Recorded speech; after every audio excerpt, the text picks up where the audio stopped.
तुम तो अभिनव कुमार थे ना, फिर अभिनव गढ़वाल कैसे हो गए? ये क्या खेल खेल रहे हो यार?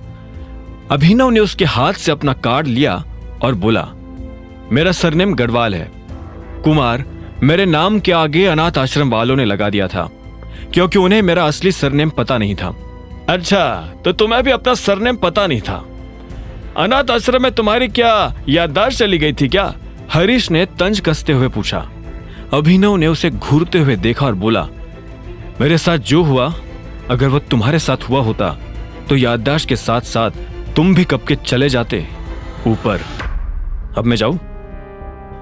अभिनव के ये तेवर देख किसी की कुछ भी कहने की हिम्मत नहीं हुई। कोई उसे हाँ में सिर हिलाकर यह भी नहीं कह पा रहा था कि वो जा सकता है। ऐसे में अभिनव खुद वहां से निकल गया।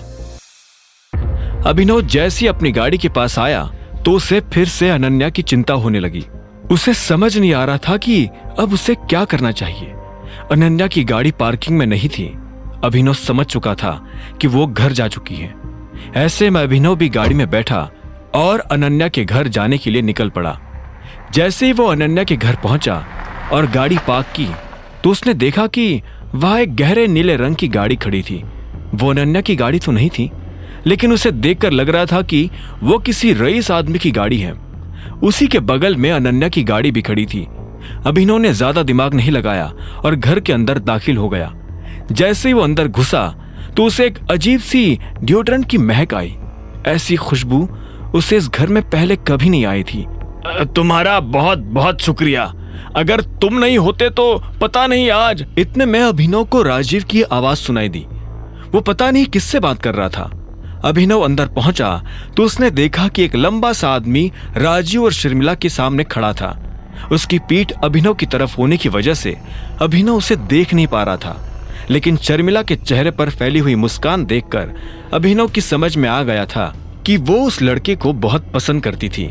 ठीक है, तो अब मैं चलता हूं, इतने में उस लड़के ने कहा और अभिनव की तरफ पलट गया। जैसे ही शर्मिला की नजर अभिनव पर पड़ी तो उसके चेहरे का नक्शा बदल गया। उसने कड़वी जुबान में अभिनव से कहा, ये चिराग है। तुम जब शराब के नशे में धुत थे तब उस गुंडे से चिराग ने ही अनन्या को बचाया है। ये सुन अभिनव चिराग की तरफ देख रहा था। उसने चिराग के बारे में सुना तो बहुत कुछ था, लेकिन आज देख पहली बार रहा था। उसके कद और अभिनव के कद में ज्यादा अंतर नहीं था।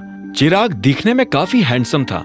उसने फॉर्मल्स पहने हुए थे जो उसके कसे हुए बदन पर काफी अच्छे लग रहे थे।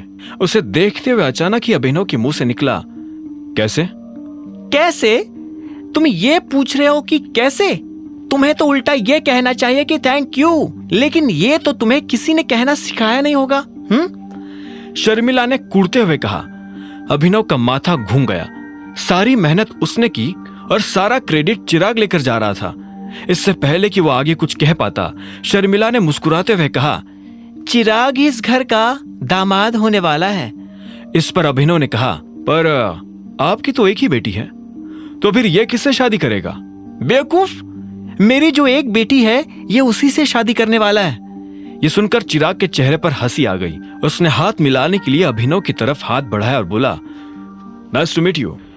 अभिनव ने भी उससे हाथ तो मिलाया, लेकिन उसके हाथ को जोर से दबाते हुए बोला, तुम्हें पता नहीं कि अनन्या पहले से शादीशुदा है और उसका पति मैं हूं। इसके बाद अभिनव ने उसका हाथ इतनी जोर से दबाया कि चिराग का हाथ दुखने लगा। ये देखते हुए शर्मिला बोली, क्या कर रहे हो? जान से मार दोगे क्या बेचारे को, गुंडे कहीं के? अभिनव ने चिराग का हाथ छोड़ दिया।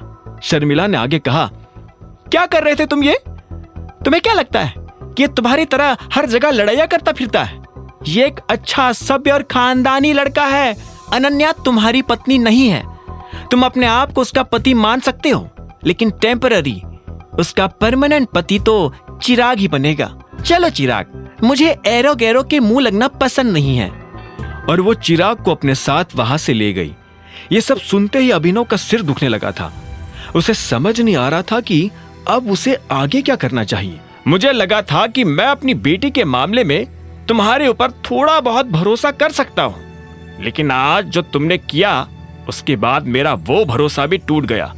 आखिर तुम मेरी बेटी को ऐसी हालत में छोड़कर कैसे जा सकते थे? ये सुनते अभिनव हैरान हो गया। उसने कहा, ये आप क्या कह रहे हैं? उल्टा मुझसे सवाल मत करो अभिनव। मुझे पता है तुमने क्या किया। जब कोई गुंडा अनन्या को तुम्हारी आंखों के सामने परेशान कर रहा था, तब उसे ऐसी हालत में छोड़कर तुम भाग गए। सच में मैं तुमसे बहुत डिसअपॉइंट हुआ। मुझे नहीं लगता कि तुम मेरी बेटी से शादी करने के लायक भी हो। इतना कहकर राजीव भी अंदर चला गया। अभिनव हैरानी भरी नजरों से उसे जाते हुए देख रहा था। उसे समझ में आ गया था कि यह सारी कहानी उन दोनों को और किसी ने नहीं बल्कि चिराग ने सुनाई थी। अभिनव को ऐसा लग रहा था कि उसके साथ धोखा हुआ है।